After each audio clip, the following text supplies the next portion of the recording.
Hello കൂട്ടുകാരെ, എല്ലാവർക്കും നമസ്കാരം. ഇന്നത്തെ പുതിയ വീഡിയോയിലേക്ക് എല്ലാവർക്കും സ്വാഗതം. ഇന്ന് ഞാൻ ഉണ്ടാക്കുന്നത് വളരെ എളുപ്പത്തിൽ തയ്യാറാക്കാൻ പറ്റുന്ന എന്നാൽ വളരെ ടേസ്റ്റിയുമായ ഒരു വഴുതനങ്ങ കറിയുടെ റെസിപ്പിയാണ്. അപ്പോൾ നമുക്ക് വീഡിയോ കണ്ടിട്ട് വന്നാലോ.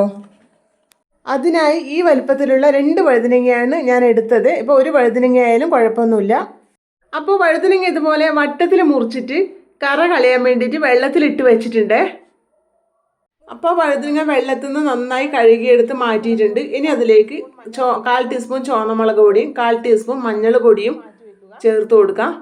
പിന്നെ നമുക്ക് ചേർക്കേണ്ടതാണ് അതിനാവശ്യമായ ഉപ്പ് ചേർത്ത് കൊടുക്കാം.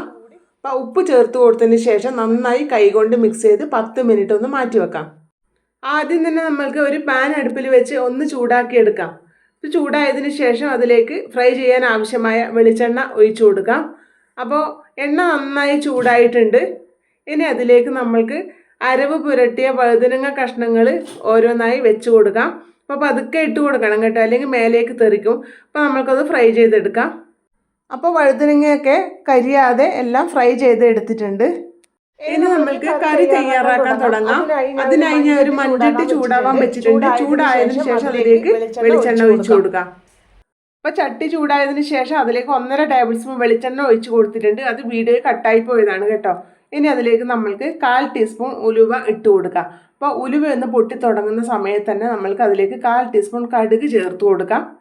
അപ്പോൾ അതിൻ്റെ കൂടെ കടുകെല്ലാം പൊട്ടി വന്നിട്ടുണ്ട്. ഇനി അതിലേക്ക് നമ്മൾക്ക് ചെറിയ ഉള്ളി 10-20 ചെറിയ ഉള്ളി ചെറുതായി മുറിച്ചതും കൂടെ ഇട്ട് കൊടുക്കാം.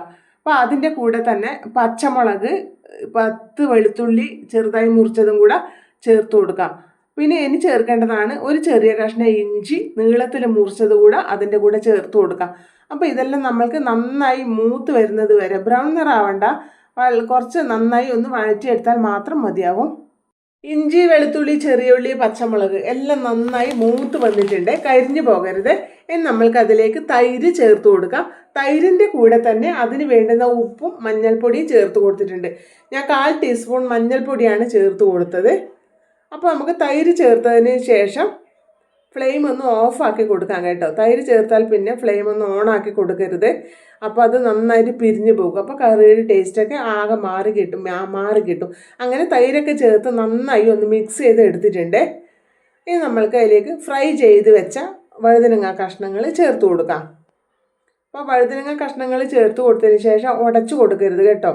അപ്പോൾ ഉടച്ചു കൊടുത്താലും കുഴപ്പമൊന്നുമില്ല, ടേസ്റ്റൊക്കെ ഉണ്ടാവും. എന്നാൽ ഇത് നമ്മൾ ഈ ഒരു മാതിരി ഉടയാണ്ട് നിൽക്കുന്നതാണ് അതിൻ്റെ ഒരു ഭംഗിയും ടേസ്റ്റും അതിനാണ് കേട്ടോ. അപ്പോൾ ഉടച്ചെടുത്താൽ അത് വേറൊരു ടെക്സ്ചറായിട്ട് മാറും. അപ്പോൾ അതുകൊണ്ട് അത് ഉടച്ചെടുക്കേണ്ട. അപ്പോൾ അങ്ങനെ നമ്മുടെ വഴുതനങ്ങ തൈര് കറി റെഡി ആയിട്ടുണ്ട്. വഴുതനങ്ങ തൈര് കറി ചോറിൻ്റെ കൂടെ കഴിക്കാൻ നല്ല ടേസ്റ്റാണ് കേട്ടോ. എല്ലാവരും ഉണ്ടാക്കി നോക്കണം. അപ്പോൾ നിങ്ങൾ വീഡിയോ കാണുന്നതിൻ്റെ ഇടയിൽ ഒന്ന് ലൈക്ക് ബട്ടൺ കൂടെ പ്രസ് ചെയ്യാൻ മറക്കരുത്, കമൻറ്റും രേഖപ്പെടുത്താൻ മറക്കരുത്. അപ്പോൾ അടുത്ത വീഡിയോയിൽ കാണാം.